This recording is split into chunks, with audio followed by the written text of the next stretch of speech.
할렐루야. 옆에 분하고 인사하겠습니다. 은혜 받으시기 바랍니다. 네. 하나의 말씀이라도 여러분의 가슴에 잘 새기셔서 그 말씀이 여러분을 새롭게 할 수 있기를 바라겠습니다. 오늘 본문 말씀 보겠습니다. 에베소서 5장 31, 32절 말씀 합독하겠습니다. 그러므로 사람이 부모를 떠나 그의 아내와 합하여 그 둘이 한 육체가 될지니 이 비밀이 크도다. 나는 그리스도와 교회에 대하여 말하노라. 네. 한 사람이 부모 밑에서 자라다가 누군가를 만나서 가정을 이루어 서로 아내가 되고 부부가 됩니다. 그리고 자녀를 낳게 되어지면 그들은 아버지라 불림받고 어머니라 불림받으며 새로운 가정을 형성하게 되어집니다. 지난주에는 부부의 모습이 성경적으로 어떻게 해야 되는가, 은혜를 받은 예수를 믿는 그리스도인이라면은 그 은혜의 적용을 가장 먼저는 아내에게, 남편에게 해야 한다라고 말씀했습니다. 오늘 말씀 보면은 하나님의 섭리입니다. 하나님은 자식을 먼저 만들지 않고 부모를 먼저 창조합니다. 그 부모 아래에서 자녀가 자라게 하고 자녀가 일정 장성한 뒤에 또 다른 부모가 되어져 그 가정 속에서 또 다른 자녀를 양육하게 하는 것, 이것이 하나님의 섭리인 것이고 하나님의 질서입니다. 자, 그러면 우리가 단순하게 부모된 위치에서 결혼했더니 자녀가 생겼네? 애 잘 키워보자. 잘 키운다는 게 뭘까요? 자, 하나님 편에서 부모를 떠나 아내와 합했습니다. 부부가 됐습니다. 자녀가 태어났고 엄마, 아빠입니다. 어느 부부든지 생각합니다. 우리 자녀 잘 키워야지. 잘 키우는 게 뭘까요? 예수 믿는 사람으로서 은혜를 받았잖아요. 크리스찬이에요. 기독교인이에요. 과연 이 사람은 어떤 부모가 되어야 될까요? 가만히 보면은 세상 사람과 별 차이가 없어요. 그저 이 아이가 돈 많이 벌었으면, 그저 이 아이가 좋은 대학 갔으면, 과연 그게 하나님의 질서와 하나님의 섭리에 그래, 너희 자녀가 이 땅에서 빌 게이츠만큼의 큰 부자가 되기를 내가 바라노라, 그런 자녀가 되길 바랬을까요? 하나님이 한 부모 밑에 자녀를 자라게 하고 또 다른 가정을 이루고 가정을 이루는 이 재생산되어지는 이 질서 속에 하나님의 뜻이 있지 않을까요? 세상은 세상대로 이렇게 하는 것이 부모다 그럽니다. 이렇게 하는 것이 가정이다 그럽니다. 그러나 예수를 믿고 하나님을 아는 사람은 하나님이 말씀하시는 이게 부모이고 이런 부모가 되라라고 하는 것을 알아야 되지 않을까요? 오늘 그 말씀을 여러분에게 좀 말씀을 나누고자 합니다. 우리가 가고 있는 부모에 대한 인식, 자녀에 대한 인식은 너무나 비성경적이에요.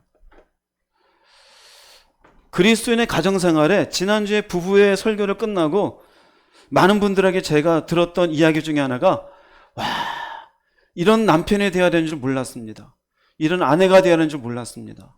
몰랐다라는 거예요. 오늘도 마찬가지. 자녀는 있는데 이런 부모가 되어야 되는 줄은 몰랐을 거예요. 가장 먼저 중요한 건 부모라는 건 아버지 부에 어머니 모자예요. 그럼 누군가가 나를 향해서 아버지라고 부르는 자녀가 있어요. 어머니가 부르는 자녀가 있어요. 먼저 중요한 건 이 자녀에 대한, 이 자녀는 누구인가 이거예요. 이 자녀는 여기부터 시작해야 돼. 이 자녀는 누구입니까? 어쩌다 둘이 살다 보니까 그냥 생물학적으로 저절로 태어났습니까? 성경에서는 그렇게 얘기하지 않습니다. 성경에서 이야기하는 자녀에 대한, 이 자녀는 누구인가에 대한 이해를 먼저 좀 나누고자 합니다. 시편 127편 3절 말씀 읽어보겠습니다. 보라, 자식들은 여호와의 기업이요 태의 열매는 그의 상급이로다. 자식들은 여호와의 기업이래. 그게 뭘까요? 여호와의 소유예요. 소유격이에요. 그 누구의 기업이에요? 하나님의 거예요. 여러분, 이거부터 명확하게 하세요. 할렐루야. 자식은 내 것입니까? 아닙니까? 내 것이 아니라는 거예요. 내 것이 아니. 태의 열매는 그의 상급이로다. 그 태의 열매는 그분의, 쉽게 말씀드리면 선물이다 이거. 그럼 누가 허락하신 것이에요? 하나님이. 우리 둘이 결혼했더니 그냥 난 애가 아니에요. 이 자녀는 철저하게 하나님의 너희 것이 아니라 하나님은 내 것이다. 우리가 예수를 믿고 나서 우리가 주로 하는 고백, 여러분 기도할 때도 주여라고 하잖아요. 주여. 주인님이잖아요. 그러면 우리는 그분의 뭐예요? 종이라는 얘기죠. 그럼 종은 주인님 할 때 종에 소유된 모든 것들은 다 누구의 것일까요? 주인의 것이에요. 그래서 우리가 먹든지 마시든지 무엇을 하든지 하나님의 무엇을 위해 살라 그래요? 영광에. 왜 그럴까요? 나랑 관계없이 그건 전부 누구 것이니까? 그러면 내 자녀 또한 누구의 것이에요? 하나님의 것이에요. 근데 희한하죠? 예수 믿은 그리스도인조차 자녀를 자기 것이라고 생각해요. 하나님의 것이라고 생각을 안 해요. 그럼 이것이 내 것이라고 생각하는 것과 자녀를 하나님의 것이라 생각하는 차이가, 결국 이 차이가 무엇을 만들어내느냐 볼게요. 자녀를 자신의 소유로 생각하면 자신이 바라는 인생을 강요하게 되어져요. 너는 이런 인생을 살아. 나는 공부를 못해가지고 좋은 대학 못 갔는데 넌 꼭 서울대 좀 가. 나는 좀 게으르게 살아서 돈 많이 못 버는데 넌 돈 좀 많이 벌어. 과연 그게 하나님 바라신 인생일까요? 근데 자녀가 내 거라 생각하면 자신이 바라는 인생을 어떻게 해요? 강요하게 돼요. 그런데 자녀가 하나님의 것이라면 내 게 아니잖아요. 그럼 누가 바라시는 자녀로 키워가요? 하나님이 바라시는 자녀예요. 예수를 믿으면서 부모된 자녀에서 올바른 자녀관을 가지지 못하는 가장 첫 번째 잘못된 단추는 바로 여기 있어요. 내 배 아파서 낳았다고 내 것인 줄 알아요. 절대 그렇지 않아요. 자녀는 내 것이 아니에요. 옆에 분하고 여기부터 한번 얘기합시다. 당신의 자녀는 당신 것이 아닙니다. 얘기 좀 합시다. 부부면은 우리 애는 우리의 것이 아니요. 얘기하세요. 그거 바꿔야 돼요. 사무엘상에 보면은요, 사무엘의 어머니 되는 그 한나가 자녀를 가지고 싶은데 자녀가 없는 거예요. 그럼 자연히 낳아야 될 거 아니에요? 이것 때문에 하나님의 성소에 올라가서 그렇게 울면서 기도합니다. 하나님이 마침내 그 기도를 들으셔요. 성경은 이렇게 기록해요. 사무엘상 1장 19절 20절 읽어보겠습니다. 엘가나가 그의 아내 한나와 동침하매 여호와께서 그를 생각하신지라. 한나가 임신하고 때가 이름에 아들을 낳아 사무엘이라 이름하였으니 이는 내가 여호와께 그를 구하였다 함이더라. 자녀가 없는데 하나님께 기도했어요. 했더니 보세요. 하나님이 그를 생각하신지라. 그래서 어떻게 됐어요? 그러면 임신과 이 사이에 누가 역사하신 거예요? 그 자녀는 하나님께서 당신의 뜻이 있으셔서 허락하신 것이에요. 그래서 여기에서도 이는 내가 여호와께 그를 구하였다 함이더라. 아무리 두 부부가 열심히 애쓰고 자녀가 생겨야겠다라고 애를 써도 하나님이 허락하지 아니하시면 자녀가 생길 수 있다 없다? 성경적인 거예요. 이거는. 물론 여기에 산부인과 의사가 계시면 웃기고 있네라고 얘기하겠죠. 그러나 성경에서 말씀하시는 거예요. 자, 성경에 보면은 아브라함은 그 첫 번째 되는 아들 이삭을 언제 얻게 되어집니까? 100세 때예요. 그 100세가 되기 전까지 아브라함은 그렇게도 자녀를 원했지만 자녀가 생겨요? 안 생겨요? 안 생겨요. 그럼 우리는 성경 보면서 알아요. 마침내 이삭이 태어났을 때 누가 허락하신 겁니까? 하나님이 허락하셨어요. 그 이삭이 아브라함 밑에다 떠나서 새로운 가정을 이루고 두 아들이 나와요. 에서와 야곱. 그 시대에 딱 둘 쌍둥이밖에 안 나왔어요. 이건 또한 누가 허락하신 것이에요? 하나님이 허락하신 거예요. 그 야곱이 나중에 외삼촌 집에 갔다가 이 여인 네 여인을 통해서 12자녀, 여자 한 명 뒷나 포함 13자녀가 있었어. 이건 또한 누구의 허락하심이에요? 하나님. 왜 그렇게 아브라함은 1명, 이삭은 2명, 야곱에겐 12명. 왜 그렇게 했을까요? 여기에 하나님의 섭리가 있는 거예요. 각각의 태어나게 하시는 것도 하나님이시고 태어난 자녀를 향해서 하나님의 뜻이 있고 계획이 있음을 믿으시기 바랍니다. 이것이 우리 자녀에게 가져야 될 가장 중요한 성경적 이해예요. 어쩌다 태어난 애를 놓고 얘는 실수해서 태어났어. 절대 그런 말 하지 마세요. 어쩌다가 태어난 게 아니에요. 하나님이 계획하셔서 당신의 뜻 가운데 섭리가 있으셔서 그 계획 가운데 그 자녀를 태어나게 했어요. 그 자녀를 태어나게 했으니 이 자녀는 결국 누구의 자녀예요? 하나님의 자녀예요. 근데 내가 이 자녀를 얻은 걸 놓고 성경은 뭐라냐? 그 열매는 하나님의 상급이로다, 선물이로다 그래요. 그럼 우리가 그 자녀를 얻은 순간 이건 내 거다이기도 되겠지만 이 내 거다 이건 누가 주신 선물이에요? 자, 그러면 여러분에게 누군가가 선물을 주면은 선물을 준 사람에게 감사해야 될까요? 선물 자체에 집중해야 될까요? 당연하죠. 그런데 우리는 어떤지 아세요? 선물에 집중해요. 그게 잘못된 거예요. 그래서 성경은 이렇게 얘기해요. 마태복음 10장 37절 읽어보겠습니다. 아버지나 어머니를 나보다 더 사랑하는 자는 내게 합당하지 아니하고 아들이나 딸을 나보다 더 사랑하는 자도 내게 합당하지 아니하며. 이해되시겠죠? 왜 나보다 더 사랑하면 안 되는지. 만약에 누군가가 여러분들에게 선물을 줬어요. 갖고 싶던 화장품이라든지 샤넬 백이라든지. 그럼 얼마나 귀해요? 근데 그걸 준 사람은 생각도 안 하고 이 샤넬백 이라고 한다. 막상 그걸 준 사람은 전화 한 통 받지도 못하고 차 한 잔도 얻어먹지 못했는데 그것만 그렇게 귀하게 여기면 섭섭할까요? 섭섭하지 않을까요? 섭섭하겠죠. 근데 우리가 그래요. 하나님의 것이고 하나님이 선물로 주셨는데 그걸 더 사랑해요. 자녀에 대한 성경적 이해가 잘못된 거예요. 철저하게 그 자녀는 내 것이 아니라 하나님의 것이에요. 이해되십니까? 여기부터가 잘못된 거예요. 성경에 보면은 이 자녀 문제로 해서 가장 괴로웠을 사람이 있어요. 바로 욥이라는 사람이에요. 어느 날 하나님이 욥의 믿음을 테스트하느라고 사단에게 허락했는데 재산도 날아가고 자녀들이 다 죽어요. 마음이 아플까요? 안 아플까요? 마음이 아프죠. 욥이 위대한 고백을 하죠. 욥기서 1장 21, 22절 읽어보겠습니다. 주신 이도 여호와시오 거두신 이도 여호와시오니 여호와의 이름이 찬송을 받으실지니이다 하고 이 모든 일에 욥이 범죄하지 아니하고 하나님을 향하여 원망하지 아니하니라.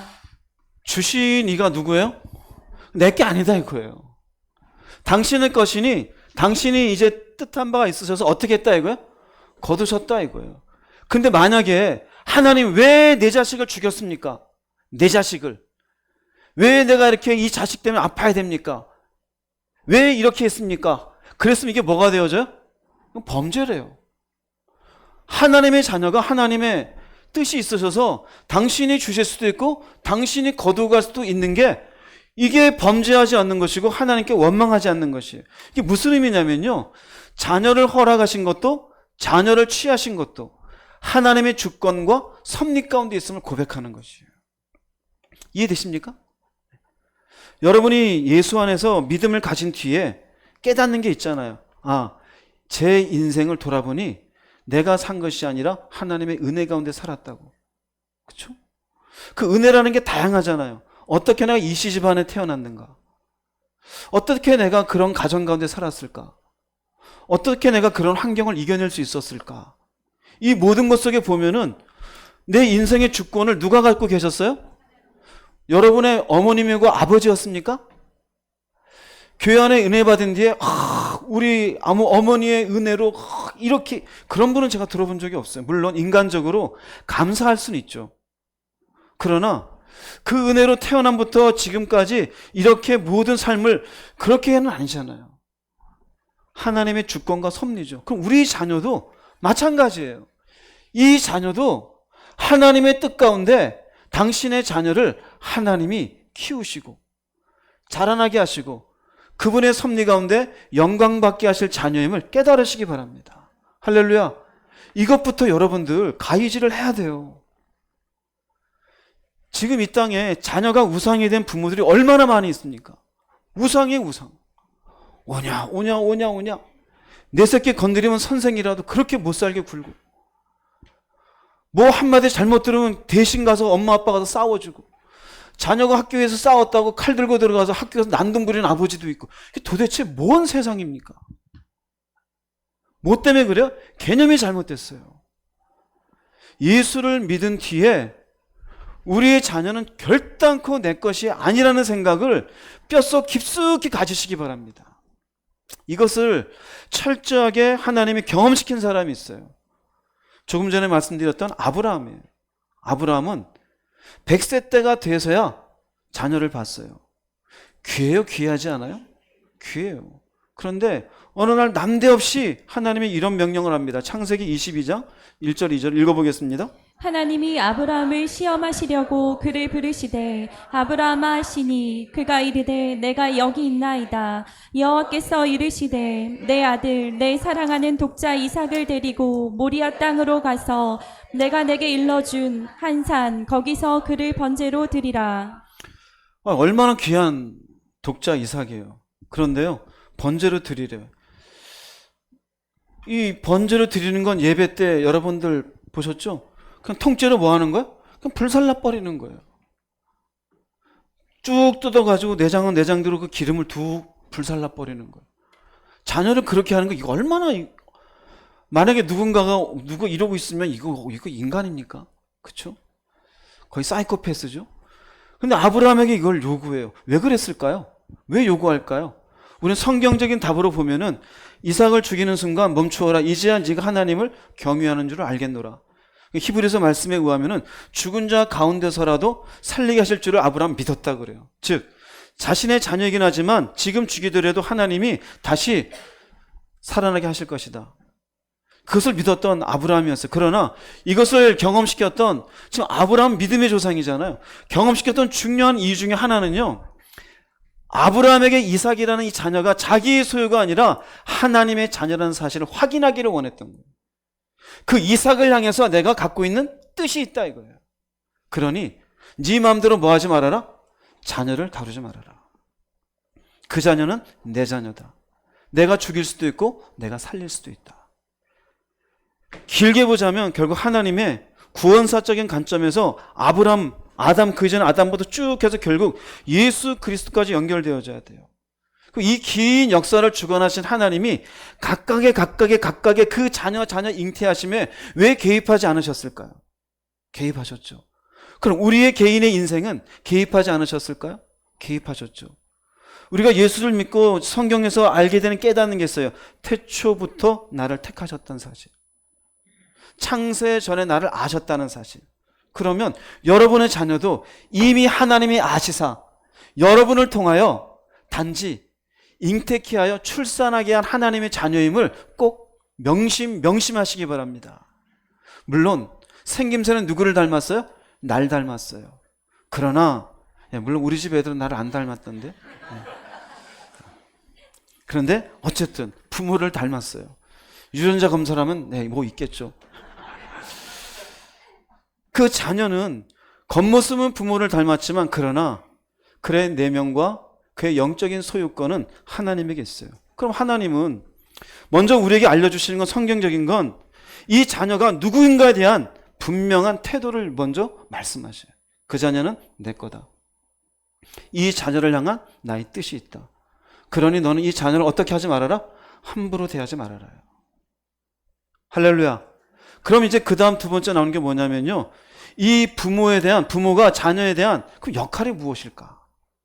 내 것도 아닌데, 하나님의 것인데, 하나님의 선물이고, 하나님의 뜻이 있으셔서 하나님의 영광 받고 하나님이 이 자녀를 통해 하실 일이 있다면, 그럼 나한테 허락하셨으면, 그럼 하나님의 질서라는 이 가정을 통해서 이 부모가 된 입장에서 그러면 이 부모의 역할은 무엇일까?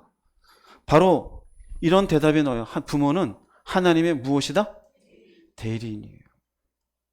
하나님의 대리인이에요. 가끔 가다가 어떤 문서라든지 계약을 할 때 그 당사자가 좀 바쁘고 나오지 못하면 누구를 보내요? 대리인을 보내죠. 그 대리인은 자기 뜻대로 합니까? 원주인 뜻대로 합니까?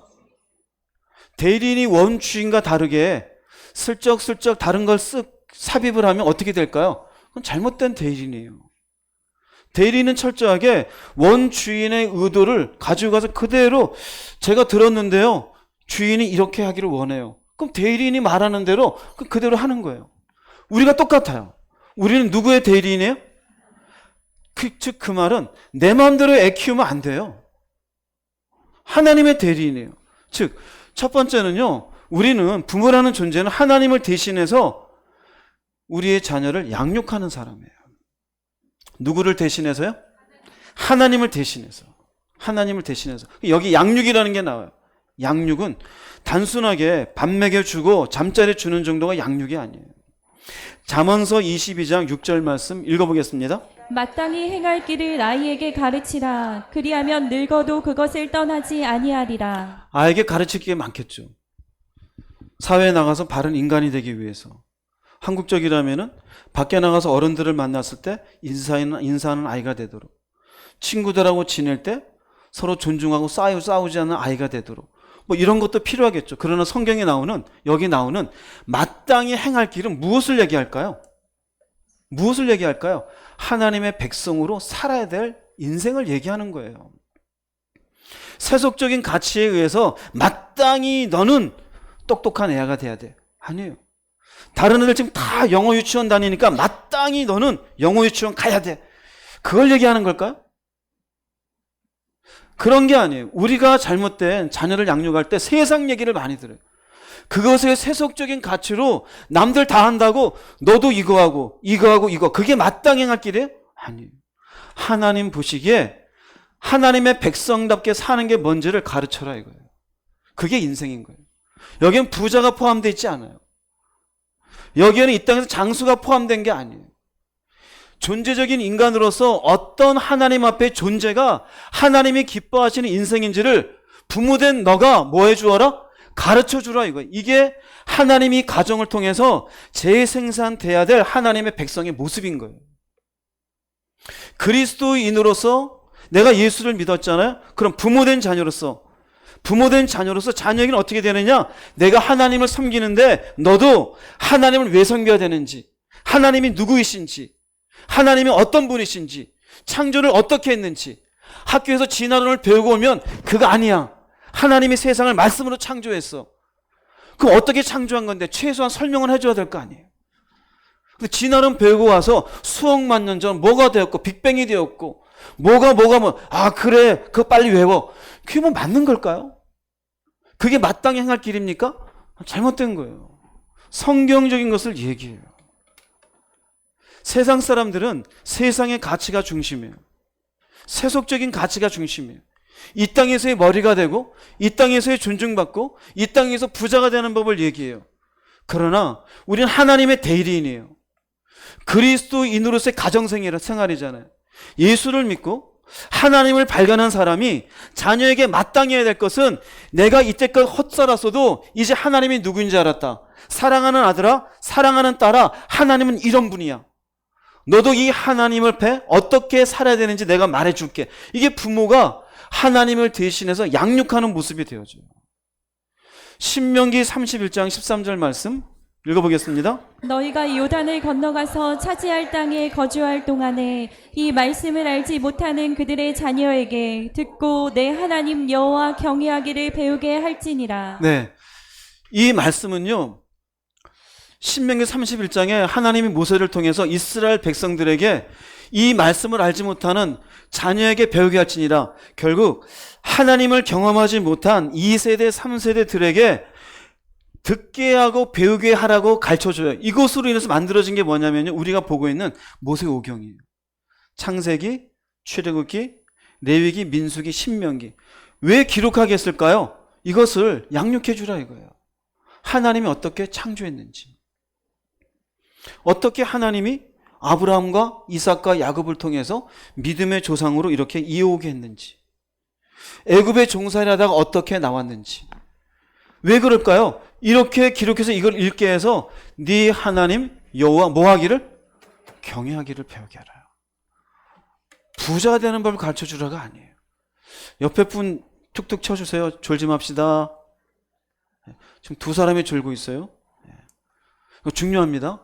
이거 지나가면 내가 어떤 부모가 될지 모릅니다. 제가 교회 안에서도 보면은 답답한 엄마 아빠가 많아요. 왜 저러고 있나? 신주단지 모시듯이.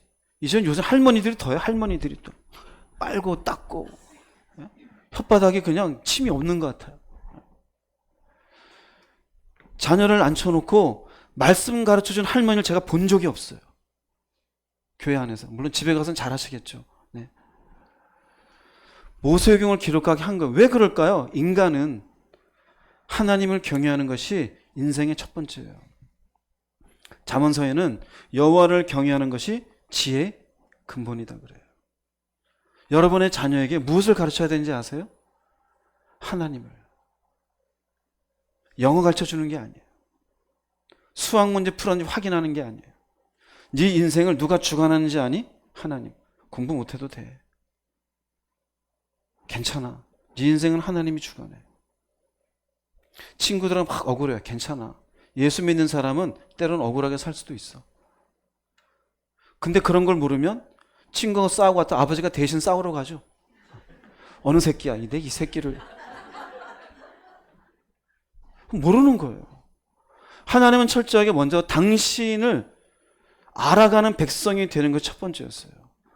이런 것이 재생산되고 재생산되게 하는 것이 바로 가정에 하나님 바라시는 모습이고 부모는 그 역할을 하게 하는 거예요. 하나님의 말씀을 통해서 하나님이 누구인지를 가르쳐 주는 것이 부모의 역할이에요. 자, 그러면 이렇게 가르쳐 주게 할 때 아이들이 제대로 배울까요? 자, 우리가 십계명을 놓고 도둑질하지 말아라, 부모를 공경하라, 거짓말하지 말아라. 애들이 금방 거짓말 안 하고 막 진실해집니까? 가르쳐 줘야 되잖아요. 어떻게 가르쳐 주는 대신해서 가르치는 것에 대해서 잘 기록한 곳이 있어요. 에베소서 6장 4절 말씀 읽어보겠습니다. 아비들아 너희 자녀를 노엽게 하지 말고 오직 주의 교훈과 훈계로 양육하라. 하나님 참 인격적이십니다. 우리가 자녀를 양육한다 할 때 자칫 잘못할 수 있는 건 자녀를 노엽게 할 수 있는 부분이에요. 이 노엽게 하다는 말은요, 파루르 기조라는데 격노하다, 분노하다요. 아이들이 표현은 못하지만 격노할 수 있어요. 분노할 수 있어요. 때로는 그런 것들이 지나친 아버지의 엄벌로 인해서 표현되지 못하면 부모에 대한 공포심을 가져요. 그리고 그런 것들이 사회에 나가면은 폭발적인 분노라든지 대인관계에 문제를 일으킬 수 있어요. 절대 아이를 가르칠 때 격노케 하지 말아라, 분노케 하지 말아라입니다.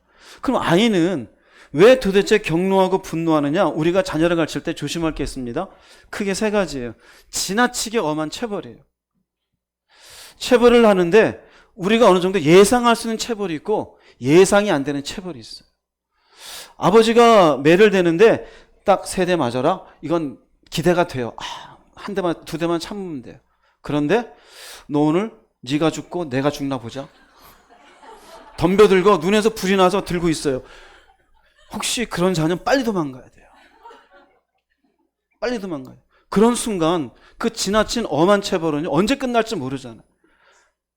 아파 하는데 언제 끝날지 몰라요. 그 아버지의 눈빛을 통해 무서움을 봐요. 또 하나는 비합리적이에요. 아이도 4살 되고 3살 되면은요, 설명을 하면 알아들어요? 못 알아들어요? 알아들어요. 하임이 어느 정도 얘기하면 알아들어요? 못 알아들어요? 그럼 설명을 해줘야 돼요. 하임아, 이거 옳지 않지? 그럼 너가 잘못했어. 그럼 그 부분은 고쳐야지. 설명을 해줘요. 그런데 비합리적 요구를 해요. 뭔가 잘못한 걸 놓고 아이가 이해하지 못하고 납득하지 못하는 방식으로 그 아이에게 혼내는 것. 격노케 돼요. 세 번째는 권위의 남용이에요. 아이가 뭐라고 말하라 하면 주로 뭐라 그래요? 시끄러워. 네가 지금 대들고 앉았어? 또 대꾸해? 어디서 함부로 대꾸해? 그거 주로 듣던 얘기 아니에요? 네, 저도 저희 어머니한테 많이 들었었어요. 네. 제가 입이 살아서 뭐라 그러면 또 대꾸한다고. 그럼 대꾸한다는 의미는 뭐예요? 나도 지금 속에 엄마 하는 게 지금 격노할 만한 내용이 있다 이거예요. 근데 왜 지나치게 왜 이래? 근데 아빠가 얘기하는데 시끄러워. 내가 시켰잖아. 똑바로 해. 움직이지 마. 이게 전부 뭘까요? 자신의 생각과 감정의 중심이 된 양육이에요. 보세요. 여기는 주의 교훈과 훈계인데 자신의 생각은 뭡니까? 윤리적인 가치, 세속적인 가치, 세상적 가치, 아내 때문에, 남편 때문에 감정이 상한 것, 돈이 없어서 살림살이가 힘든 것, 세상 나가서 짜증난 것, 감정의 중심이 돼서 엄한 체벌로고 비합리적인 요구를 하고 권위의 남용으로 눈에 불을 켜고서 꼼짝하지 마, 꼭 이거 해야 돼, 이해하지 못할 세상적 감정을 가지고 아이를 양육하는 것, 이거는 하지 말라 이거예요. 여러분 어떠세요? 자녀를 양육할 때 노엽게 하지 않습니까? 성경적인 것이 아니에요. 왜 노엽게 하지 말라느냐? 이유를 설명하는 것이 있어요. 골로새서 3장 21절 읽어보겠습니다. 아비들아 너희 자녀를 노엽게 하지 말지니 낙심할까 함이라. 이유는 뭐냐? 낙심한대요. 낙심한대요. 낙심하다는 말은 아두메우라 그래요. 심령이 상하다요. 이 마음이 상하게 되어져요. 그 뭔 말이냐면요, 부모에게 상처를 입어요. 그러니까 부모에게 뭔 말을 해봐야 통하지가 않아요. 부모의 뭔가 권위에 눌려 있어요. 그러면 이 부모를 통해서 하나님을 발견할 수 있을까 없을까요? 숨 막히는 거예요. 저런 아버지가 믿는 하나님은 난 도저히 못 믿겠어. 교회는 가는데 뭐 도대체 교회에서 뭐 건사하고 장로를 하는데 난 모르겠어. 어떤 마음을 가지게 돼요? 회의적인 마음을 가지게 해요. 부모는 누구의 대리인이라 그랬어요? 하나님의 대리인으로 자기를 보여줘야 됩니까? 하나님을 보여줘야 됩니까? 그런데 자기를 보여주는 것으로 인해 하나님을 섬기는 삶에 방해가 맡아져요. 그 올바른 대리인의 역할을 해야 안 해요, 지금? 못하는 거예요. 그래서 하지 말라는 거예요. 그래서 노엽게 하지 말라는 거예요. 이 자녀가 하나님의 뜻 가운데 하나님을 잘 섬기는 백성이 되도록 해야 되는데, 나 때문에 내가 아빠같이 믿는 교인이 될 거면 나 교회 안 다녀.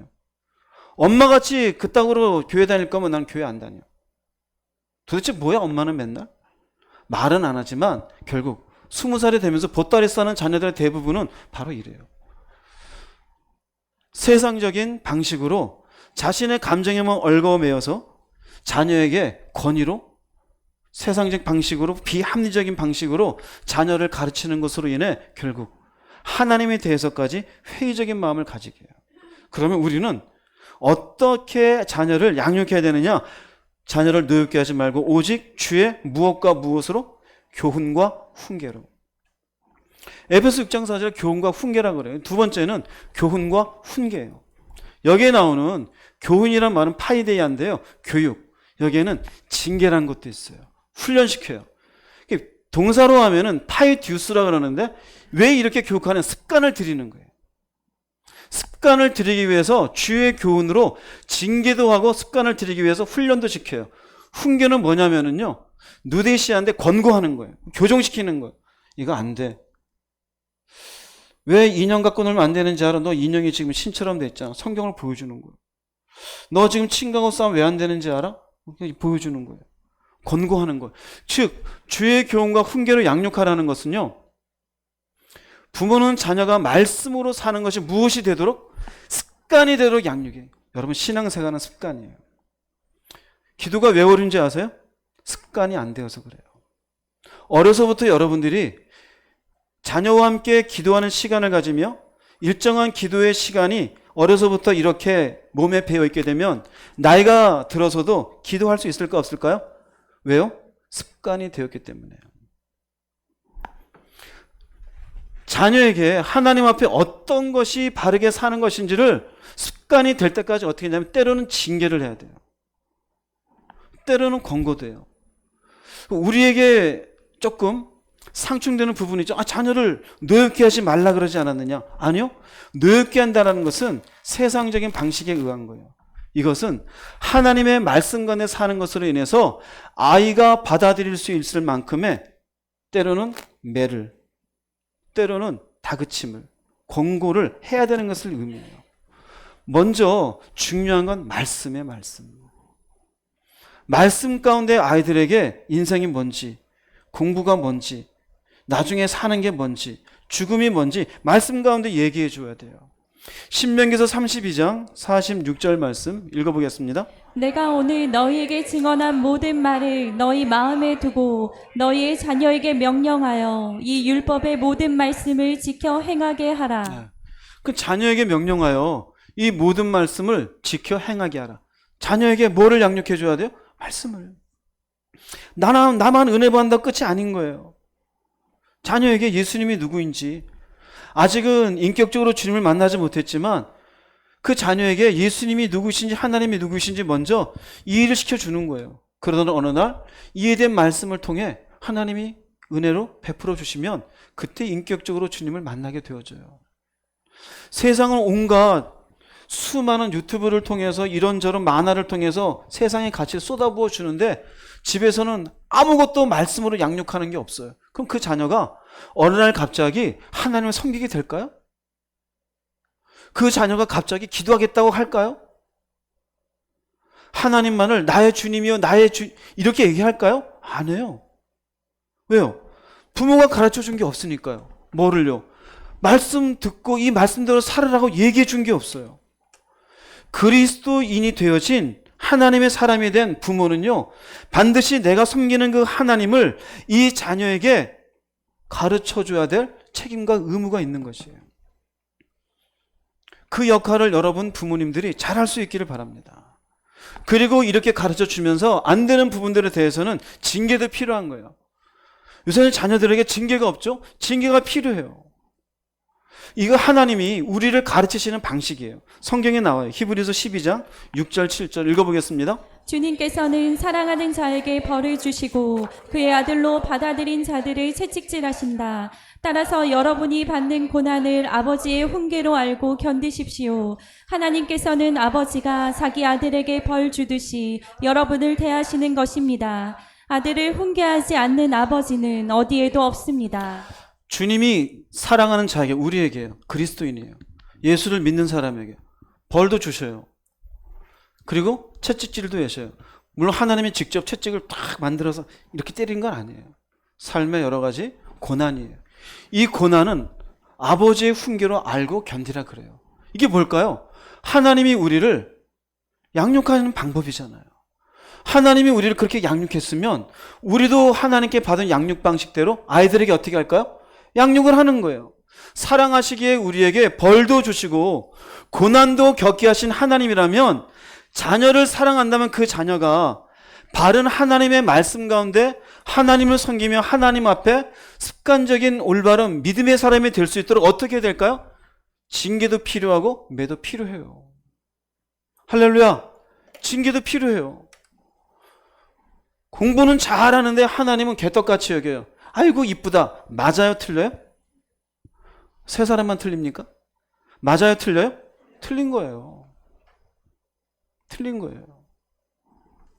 하나님 앞에 말씀 가운데 잘못되면요, 징계도 매도 필요하다고. 왜요? 하나님이 우리를 그렇게 하셨으니. 그 아이에게 무조건 뭐 매질을 하라는 그런 얘기는 아니어도 최소한 내가 하고 있는 이것이 하나님 앞에 잘못되었다라고 따끔하게 기억될 만큼 훈계는 해야 되는 거예요. 정신이 나갈 정도로 아이를 후드로 팬다라든지 이런 건 아니더라도 최소한 아이하고 약속된 어느 범위 내에서 너 이거 잘못했으니 너 일로 와. 종아리 걷어. 그 정도는 해야 되는 거예요. 근데 아무것도 없어요. 뭘 하든지 말든지 내버려둬요. 성경은 그런 거 얘기하지 않아요. 이 시대의 사람들이 세상의 교육 방식을 가지고 아이는 그냥 그대로 자연스럽게 크도록 내버려둬야 된다고 얘기해. 잘못된 거예요. 잠언서 22장 15절 가볼까요? 읽어보겠습니다. 아이의 마음에는 미련한 것이 얽혔으나 징계하는 채찍이 이를 멀리 쫓아내리라. 잠언서 29장 15절이요. 꾸짖고 때려서라도 교육을 시키면 지혜를 얻게 되지만 제멋대로 하도록 내버려 두면 자식이 어머니를 욕되게 한다. 네. 아이의 마음에 미련한 것이 얽혔다는 의미는 아이도 죄 가운데 태어났어요. 죄 가운데 태어났으니 그 죄를 절제할 수 있도록 아직은 지성적으로 이렇게 충분히 성숙해지지 못했으니 부모가 징계하는 채찍을 통해서 죄성을 절제할 수 있도록 해주라 이거예요. 그런데 요즘은 아이에게 뭐라 그러면 창의성이 없어진다고 아이에게 뭐라 그러지 못하게 해요. 심지어 학교에서 늦게 온 아이, 지각한 아이에게 선생님이 뭐라 그랬다고 그걸 민원 놓고 선생님이 힘들어가지고 아이고 하고, 이게 도대체 어떻게 된 교육이에요? 남편이 아이가 잘못했다고 뭐 한 대 때리려고 그러면 그렇게 하면 애가 기죽어. 여러분, 기죽는다는 얘기가 성경에 있어요? 없어요? 없어요. 잘못됐으면 매를 때려야 돼요. 그래서 어떻게 해야 돼요? 쫓아내야 돼요. 하나님의 말씀에서 어긋났으면. 거짓말을 낸다고 아이고 애니까 거짓말 다 하지. 아니다 이거예요. 거짓말했으면 어떻게 해야 돼요? 너 일로 와. 앞으로 거짓말하면 그때마다 나한테 세대 맞아. 그럼 최소한 어떤 걸 기억하게 만들어야 돼요? 거짓말하면 세대는 맞는구나. 그럼 그 다음에 거짓말할 때 그게 떠올릴까 안 떠오를까요? 떠오르죠. 그런데 거짓말한다가 아이고 이뻐 할머니가 나가서 애들 다 그러고 살지 왜 때를 때리려고 그래. 이거는 성경을 모르는 분이다 이거예요. 아이는요 매를 내면서 가르쳐야 돼요. 또 여기만 또 딱 보면 야 이상한 교회다 그럴 수도 있는데 애를 꾸짖고 때려서 시키지 않으면 나중에 어머니가 힘들어요. 오냐 키우고 나면 가끔 신문 나오잖아요. 용돈 안 준다고 어머니께서 폭행 저지르고. 해달란다 다 해주니까. 저희가 중고등학교 이제 대부분 제 나이 또래 윗분들 아실 거예요. 저희 나이 또래 때는 ADHD라고 없었어요. 학교에서 ADHD 뭐고 안에 튀어나온 놈 있으면 잠잠해요.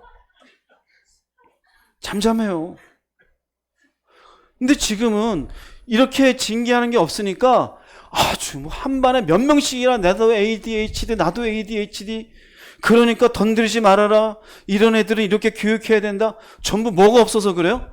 이 미련한 걸 절제시키는 징계의 채찍이 없어서 그래요. 징계의 채찍이 없어서. 여러분 자녀에게 매를 대는 것을 겁내지 마시기 바랍니다. 특별히 여러분 자녀의 아직 초등학교 이하의 자녀들 지금 3여성교에 있는 분들 잘 들으세요. 쭈쭈 빨고 그 아이가 잘 될 것 같죠? 나중에 어머니를 욕되게 해요. 철저하게 주의 교훈과 훈계라는 건 하나님의 말씀 안에서 어긋났으면 아이가 이 말씀 안에 서갈 수 있도록 때려서라도 교육을 시키라고 말씀드리고 있어요. 성경에 자녀를 이렇게 제대로 교육시키지 못해서 망한 케이스가 있어요. 바로 엘리라고 하는 제사장이에요. 엘리라고 하는 제사장. 이 엘리라는 제사장의 아들이 있었는데 이 아들은 제사장의 아들이니까 제사장이 될 사람이잖아요. 백성들이 재물을 가지고 제사 드리러 오면은 이 재물을 놓고 푹푹 찍어요. 그리고는 좋은 고기는 자기가 먼저 취해요. 하나님께 제사도 안 끝났는데. 이게 무슨 의미냐면요. 이렇게 헌금을 여러 번 드렸는데 인이가 가가지고 헌금통 뒤지고 있는 거랑 똑같은 거예요. 물론 그러진 않아요. 네. 그렇게까지는 악한 아이는 아닙니다. 예를 들자면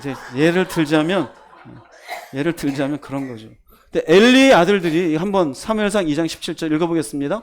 엘리의 아들들이 짓는 이 죄가 여호와께서 보시기에 매우 컸던 것은 그들이 여호와께 드리는 백성들의 제사를 멸시하였기 때문이었다. 네, 이건 엘리가 교육을 잘못시킨 거죠. 그래서 이름은 기록되지 않지만 하나님의 사람이라고 기록돼요. 하나님의 사람이 와서 이제 예언을 해줍니다. 이러이러한 죄로 있으니 엘리 제사장이 정신을 차리고 자녀를 똑바로 교육시키시오. 근데 엘리가 그 말을 가볍게 들어요. 근데 그 다음 무서운 말이 나와요. 어린 사무엘이 엘리의 집에 있었는데 사무엘을 깨웁니다. 우리가 잘 아는 구절이에요. 사무엘아. 깨우고 한 말이 뭐냐면요. 네가 어떻게 될 것이다가 아니라 내가 이 집에 저주를 내리노라 그래요.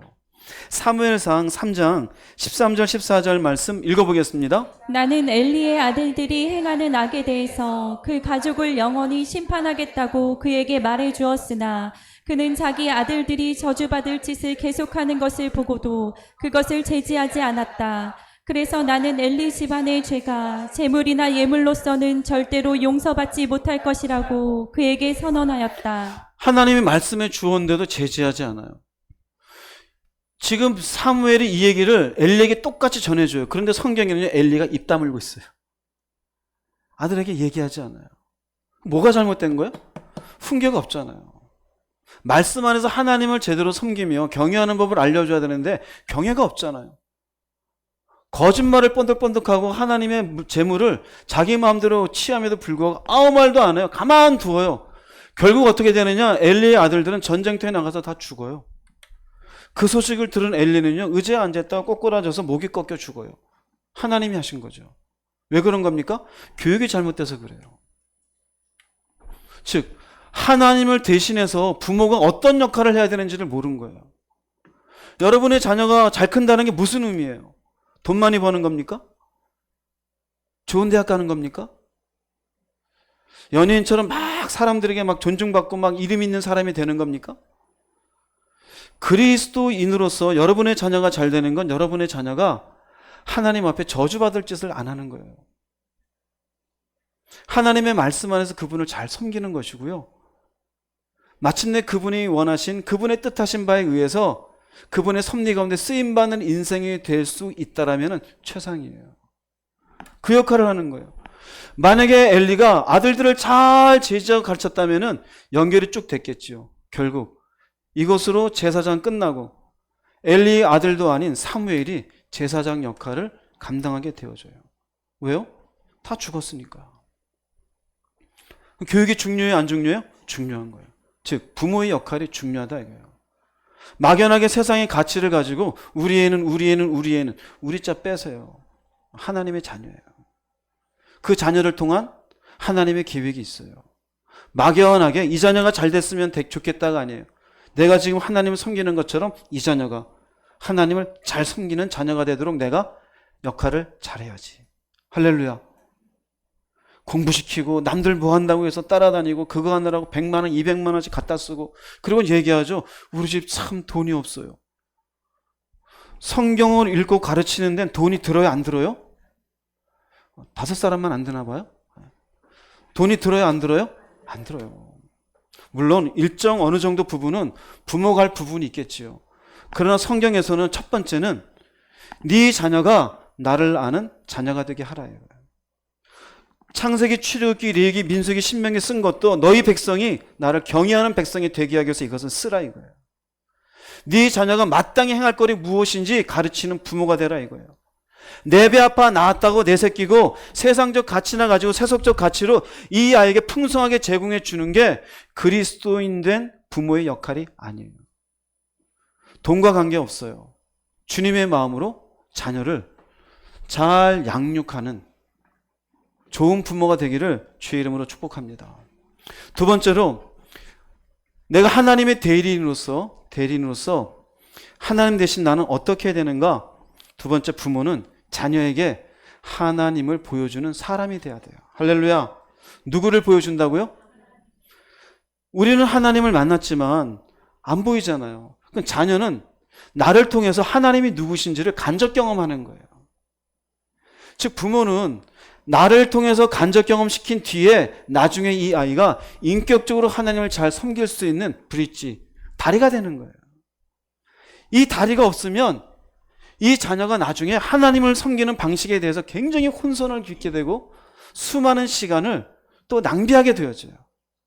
부모가 잘 보여주게 되어지면 그 부모를 통해서 기도하던 어머니의 모습, 말씀 가운데 인내하던 부모의 모습, 하나님 안에서 어떻게 사는지를 설명해 주는 모습들을 통해 그래, 나도 이렇게 하나님을 섬기는 사람이 되어야지라고 될 수가 있는 거예요. 그 모습이 없다라면 여러분의 자녀가 일정한 시간이 지난 뒤에 하나님하고 가까워지는 것에 굉장히 어려움이 생기게 되어져요.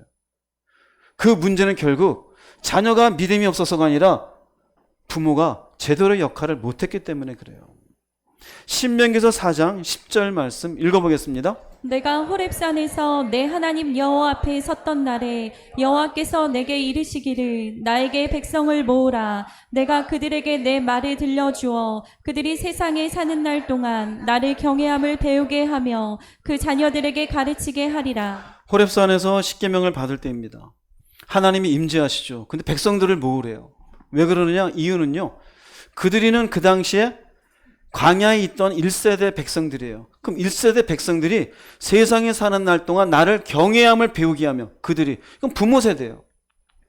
부모들이 먼저 하나님을 경외함을 배우고 그 경외함을 배운 뒤에 배운 것을 가지고 누구한테 가르쳐라? 자녀에게 가르쳐라. 그럼 하나님을 경외하는 건 누가 먼저 경외해야 돼요? 부모가 먼저 경외해야 돼요. 부모가 경외하지 않는데 자녀에게 가르칠 수 있을까 없을까?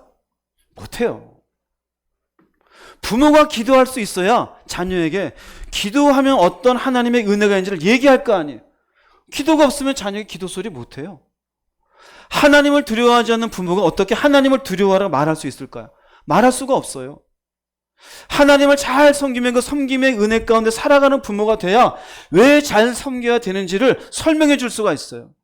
근데 설명이 될 수가 없어요. 하나님을 잘 섬기지 못하면. 철저하게 부모가 먼저예요. 그 이후에요. 그러니 먼저 하나님의 말씀을 부모 세대가 먼저 듣고 경외함을 배운 뒤에 너희 자녀들에게 가르쳐 주라요. 즉 여기에 가르쳐 주란 입으로만 하는 게 아니에요. 부모가 그렇게 하나님을 경외하는 법을 어떻게 되는 거예요? 보고 배우는 거예요. 아하, 저렇게 우리 어머니가 아버지가 하나님 앞에 살아가시는구나. 저렇게 기도하시는구나. 저렇게 인생에 문제가 있을 때 하나님 안에서 해결하시는구나. 저런 문제는 저렇게 하나님 앞에 옳지 않으니 피하시는구나. 그게 자연스럽게 뭐가 될까요? 그게 하나님의 대리인의 모습을 가지게 되는 거예요. 그런데 그렇지 않고 뭔 문제만 있으면 하나님과 관계없이 하게 되면 어떻게 될까요? 자녀도 관계없게 되어져요. 우리가 잘 아는 말씀 한번 볼게요. 신명기 6장 4절 9절 말씀 읽어보겠습니다. 이스라엘아 들으라. 우리 하나님 여호와는 오직 유일한 여호와이시니 너는 마음을 다하고 뜻을 다하고 힘을 다하여 내 하나님 여호와를 사랑하라. 오늘 내가 내게 명하는 이 말씀을 너는 마음에 새기고 내 자녀들에게 부지런히 가르치며 집에 앉았을 때에든지 길을 갈 때에든지 누워있을 때에든지 일어날 때에든지 이 말씀을 강론할 것이며 너는 또 그것을 내 손목에 메어 기호를 삼으며 내 미간에 붙여 표로 삼고 또 내 집 문설주와 바깥문에 기록할지니라. 여러분 여러 번 보신 말씀이죠. 자, 이 말씀은 여러분 쫙 읽으시니까 부모에게 주는 말씀일까요? 자녀에게 주는 말씀일까요? 예? 부모에게 지금 답을 그냥 그런 것 같다라고 얘기하시죠? 잘 보세요. 4절부터 9절 되는 동안 자녀에게 주는 얘기는 7절 한 절밖에 없어요. 7절 한 절, 네 자녀에게. 나머지는 전부 뭡니까? 너는 사랑해라. 내가 네게 명하는 말하면 너는 마음에 새겨라. 8절에 너는 손목에 메어라. 기호를 삼아라. 미간에 붙여라. 손목에 메고 미간에 붙이고 문설주 붙이는 건 누가 다 하는 거예요? 내가 다, 부모가 다 하는 거예요. 자녀에겐요 7절 하나밖에 없어요. 무슨 말이냐면요 4절에서 9절에 있는 동안 4절, 6절, 8절, 9절은 부모가 먼저 하나님을 뭐하는 삶을 살아라? 사랑하는 삶을 살아라 이거예요. 그렇지 않으면 안 돼요. 그럼 7절은 뭐냐면요 자녀에게 그 뒤에 부지런히 가르치며 왜 이게 가능하게 될까요? 너부터 그렇게 살아야 하나님을 사랑하는 자녀로 재생산될 수 있다 이거예요. 부모는 하나님에 대해서 도대체 사랑하는 마음도 없고 세상에 대한 것만, 돈 버는 것만, 인생에 대한 것만 가득한데 어느 날 자녀에게 얘기해요. 야, 성경에 이런 말씀이 있어. 하나님을 사랑해. 자녀는 여기서 여기까지 나와요. 엄마는 근데 어떻게 사는 거야? 아빠는 도대체 뭐 붙잡고 사는 거야? 이 말씀은 부모 먼저 하나님을 사랑하라는 거예요. 특별히 여기 여러분이 설명해 줄 게 있는데요. 8절에 손목에 메고 기호를 삼으며 미간에 여기 이마예요. 집 문설주와 바깥문에 기록하래. 이게 무슨 말인지 아세요? 여러분 그냥 지나가죠? 설명해 드릴게요. 잘 나중에 외워놓으세요. 손목에 맸다는 얘기는요. 웅진 형제님? 네. 손목에 맸다는 건 손으로 무엇을 할 때 이게 하나님의 뜻에 합당한지를 먼저 생각하라 이거예요. 내가 뭔가 움직일 때.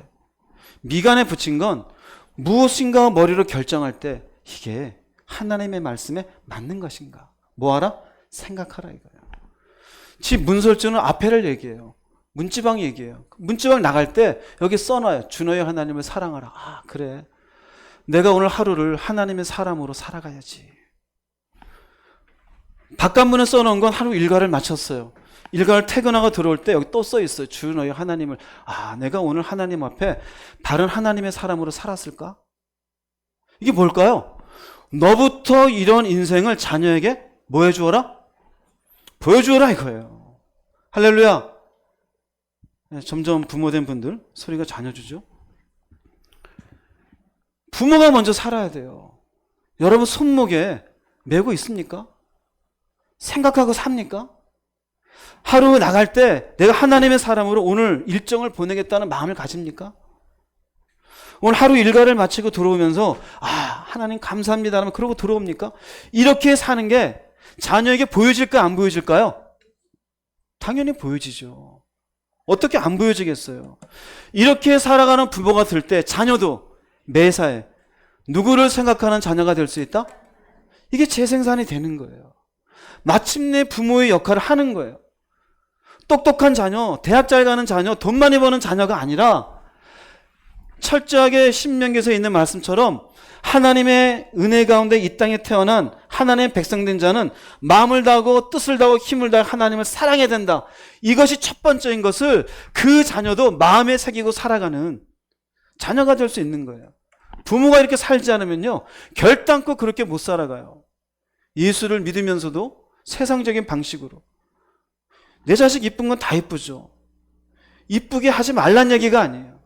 그 자녀가 나를 통해서 하나님을 생각하는 자녀가 될 수 있게 만들어야 되는 거예요. 그렇다면 우리들에게 물어볼 게 있어요. 여러분, 하나님을 사랑하는 삶을 보여주고 있습니까? 하나님을? 성경은 얘기해요. 세상을 사랑하지 말라. 근데 엄마 아빠가 하는 얘기 보면 전부 세상 얘기야. 돈을 사랑하지 말라. 일만하게 뿌리라 그래요. 그런데 맨날 돈 걱정만 하고 앉아있어. 근데 반대로 하나님을 사랑하는 마음으로 가정에 문제가 있어도 그 문제 앞에 하나님이 이 문제에 대한 계획을 갖고 계실 거야. 아들하고 딸하고도 지금 이런 어려움이 있지만 걱정하지 마. 하나님이 우리 인생을 버리시는 건 아니야. 또 하나님을 사랑하는 마음으로 뭔가 사랑과 갈등이 있을 때에도 힘들지만 용서해 주는 모습을 자녀가 볼 수 있을까 없을까? 봐요. 그럼 자녀도 물어봐요. 엄마 어떻게 그걸 참았어? 하나님이 용서해 주라 그랬어. 그럼 그게 자녀에게 좋은 교육이 될까요? 안 될까요? 되는 거예요. 근데 감정에만 매여가지고 뭐만 있으면 변덕이 올라갔다 내려갔다. 돈이 있네? 없네. 기분 나쁘네? 기분 좋네. 이렇게만 되어지면 하나님과 뭔 관계가 있어요? 여러분이 진리 안에서 순종하는 삶을 자녀에게 보여주고 있습니까? 진리는 자유케 해요. 자유케 하는 건 내가 하나님 안에서 이런 삶이든 저런 삶이든 받아들이며 하나님 앞에 살아가요. 물질에 묶이지 않고 사람에 묶이지 않고 질병에 묶이지 않고 문제에 묶이지 않아요. 진리가 우리에게 화살표로 이렇게 보여주고 있는 것은 저 하늘이에요. 그럼 나는 당연히 삶의 방향이 진리에 의해서 저 하늘을 향해 가는 거예요. 그 모습 보여주고 있습니까? 근데 엄마는 왜 사세요? 그러면 엄마가 말하기도 전에 알아요. 엄마는 돈 때문에 살지. 왜? 돈만 없으면 아버지를 박박박 긁는 걸 보니까. 엄마는 이 땅이 좀 재밌지? 자녀가 엄마의 입에서 천국 얘기를 들은 적이 없으니까. 그저 이 땅에서 편안하게 살고 풍요롭게 먹고 재밌게 사는 것만 바라보고 있는 이 엄마를 통해 진리 안에 순종하는 부모의 삶이 어떻게 보일까요? 그런 삶이 보여져요? 안 보여지는 거예요. 철저하게 여러분들이 예수를 믿고 은혜 가운데 있습니까? 부모된 여러분은 하나님이 누구인지를 보여줘야 될 책임과 의무가 있어요. 그렇게 보여주는 부모가 되시기를 주의 이름으로 축복합니다. 쉽게 감정에 흔들리고 세상의 가치 가운데 뭐라 그러고 진리와는 관계없는 걸로 두 부부가 싸우고 하나님의 사랑과 관계도 없는데 그런 일로 인해서 우리 집 망했다는 이야기는 아이가 듣게 하고. 여러분 어떻게 사세요? 손목에 메었습니까? 생각을 하는 겁니까? 하루의 일정을 주님 앞에 어떻게 살지를 고민이나 하고 있는 겁니까? 자녀가 안 보는 것 같아도 다 보고 있습니다. 디모데후서 1장 5절 말씀 한번 읽어보겠습니다. 나는 그대의 진실한 믿음을 기억하고 있습니다. 그 믿음은 먼저 그대의 할머니 로이스와 그대의 어머니 유니게에게 있더니 그대에게도 이 믿음이 있는 것을 나는 확신합니다. 디모데후서 3장 15절입니다. 그대는 어려서부터 성경을 알고 있습니다. 성경은 그리스도 예수를 믿는 믿음으로 말미암아 그대에게 구원에 이르는 지혜를 줄 수 있습니다. 디모데에게 하는 얘기입니다. 바울이 보았어요. 할머니에게도 이 믿음이 있구나. 어머니에게도 이 믿음이 있구나. 그럼 바울이 보았으면 이 할머니를 통해서 어머니를 통해서 디모데가 하나님을 어떻게 섬기는지를 배웠을까 안 배웠을까요? 배웠어요. 우리 할머니가 저렇게 기도하시고 우리 어머니가 저렇게 말씀을 가까이 하시고 저렇게 하나님을 사랑하는 마음으로 견디고 참으시는구나. 배웠어요. 그 디모데는 어려서부터 성경을 알고 있대요. 누구한테 배웠을까요? 누구한테? 할머니한테 배우든 어머니한테 배우든. 할머니 되신 분들 성경 좀 가르쳐 주세요. 어머니 되신 분들 성경 좀 알려주세요. 할머니와 어머니가 그렇게 살았기 때문에 이 성경을 디모데도 거부감 없이 받아들일 수 있었던 거예요. 할머니와 어머니가 그렇게 살지 않았다면 디모데라는 사람이 바른 믿음의 사람이 되었을까요? 안 돼요. 부모가 돈을 쫓았으면 자식도 돈을 쫓아요. 부모가 자존심을 쫓았으면 자녀도 자존심이 강해요. 부모는 자녀의 거울이에요. 성경에 그것을 명확하게 보여주는 것이 있어요. 요한복음 8장 38절입니다. 읽어보겠습니다. 나는 내 아버지에게서 본 것을 말하고 너희는 너희 아비에게서 들은 것을 행하느니라. 부모의 역할이에요. 주님은 말해요. 주님의 아버지는 하나님이죠. 나는 아버지에게서 본 것을 배운 대로 한다 이거 아버지에게 하나님. 근데 여기는 당시 유대인들의 너희는 너희 아비에게서 들은 것을 행하느니라. 나중에 이걸 듣는 유대인들이 이 아비가 우리 아비 아브라함입니다 뭐 이러고 얘기하는데 하나님이 주님이 44절에 뭐라 그러냐면요, 너희 아비는 마귀니라 그래요. 눈이 동그래져요. 에? 우리의 아비가 마귀라고요? 그때 주님이 한마디 더 해요. 너희가 마귀의 욕심대로 똑같이 살고 있으니 네 아비가 마귀니라. 이에 대해서 무슨 말인지. 근데 실질적으로 유대인이 마귀를 봤을까요? 아니요. 그의 친부모가 마귀처럼 산 거예요. 어떻게 해요? 욕심대로요. 부모가 동욕심 부리고 세상 욕심 부리며 살면 누구를 보여주는 부모가 될까요? 마귀를 보여주는 부모가 되어져요. 부모가 하나님의 말씀을 붙잡고 진리 가운데 살아가며 주님 앞에 무릎 꿇고 은혜 가운데 살아가는 모습을 보여주면 누구를 보여주는 게 될까요? 하나님이에요. 부모된 여러분들이요, 무엇을 보여주고 있습니까? 욕심을 보여주고 있습니까? 성공을 보여주고 있습니까? 자존심을 보여주고 있습니까? 마귀가 여러분 가정에 눈으로 보이지 않지만 자녀는 마귀에게 교육받고 있는 거예요. 부모는 하나님을 보여줘야 될 사람이에요. 그러므로 부모 먼저 아버지에게서 본 것을 말하고 은혜 받은 대로 살으며 진리가 가르치는 대로 먼저 살아갈 수 있어야 돼요. 힘들어서 못해요. 바빠서 못해요. 그러면 그 힘든 것과 바쁜 것은 삶의 방향이 무엇을 향했길래 그렇게 힘들고 바쁜 겁니까? 욕심 아닙니까, 인생? 잘 살아보겠다고? 그럼 자녀도 똑같아요. 잘 살아볼게요. 내가 배운 건 그거 배웠어요. 하나님은 어디 갔어요? 예수님 얘기합니다. 나는 내 아버지에게서 본 것을 말하느니라. 여러분도 지금 하나님 아버지의 말씀을 듣고 계시잖아요. 이 말씀이 여러분들의 자녀에게 보여줘야 될 말씀이지 않습니까? 하나님이 누구이신지, 예수님이 누구이신지, 왜 기도하고 살아야 되는지, 왜 하나님이 우리 인생을 주관하고 계시는지, 우리의 인생의 끝이 어디에 있는지. 근데 그건 보여주지 않고 돈만 보여주고 이 땅의 편리함만 보여주고 이 땅에서의 장수만 보여주고 있다라면은 여러분은 그냥 세상 신인, 이 세상의 왕인 마귀만 보여주는 거예요. 여러분, 하나님을 보여주는 어머니가 되십시오. 하나님을 보여주는 아버지가 되시기를 주의 이름으로 축복합니다. 이것이 부모의 모습이에요. 그리스도인이 되어 예수 믿은 뒤에 이전은 모르지만 예수를 믿었으면 내 자녀에 대한 개념을 바꾸십시오. 이 가정의 부모된 자로서 나는 어떻게 살아야 되는지를 생각하십시오.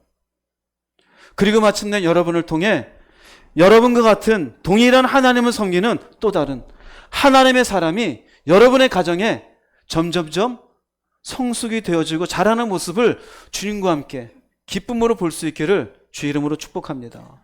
결론을 내리겠습니다. 오늘 본문 말씀 에베소서 5장 30절 32절 읽어보겠습니다. 사람이 부모를 떠나 그의 아내와 합하여 그 둘이 한 육체가 될지니 이 비밀이 크도다. 나는 그리스도와 교회에 대하여 말하노라. 부모를 떠나 가정을 이루는데 비밀이 크대요. 단순히 한 남자와 한 여자가 물리적으로 만나가지고 어떤 에로스적인 사랑을 하고 자녀를 낳았다, 이게 비밀이 클까요? 물론 그런 내용을 설명하는 것도 있어요. 그러나 여기서 얘기하는 것은 나는 그리스도와 교회에 대해서 말하노라. 그리스도는 구세주예요. 십자가 지신 분. 교회는 하나님이 부르신 사람들이에요. 그리스도가 죽으심으로 마침내 하나님의 사람들을 모았어요. 즉 그리스도와 교회 관계는 구원을 위한 신앙 공동체를 만드신 거예요. 가정 공동체는 왜 만들었을까? 둘이 좋으니까 그냥 살라고요? 아니요. 하나님을 어떻게 섬기는지 보여주는 공동체를 만들어 가라고 두 사람을 만나게 해준 거예요. 우리 사랑하니까 헤어지지 않게 해주세요. 아니요.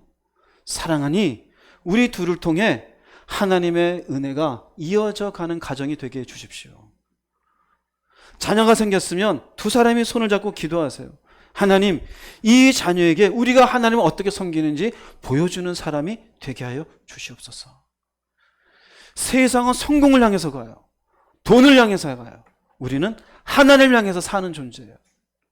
그래서 그리스도인 된 부모가 어떻게 하나님 앞에 신앙생활을 하냐가 굉장히 중요한 거예요.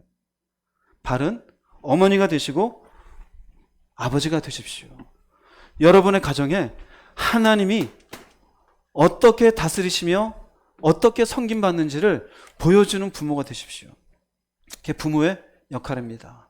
이런 올바른 믿음의 가정과 믿음의 부모가 되시기를 주 이름으로 축복합니다. 기도하시겠습니다. 말씀을 생각하시면서 회개하실 분 회개하세요.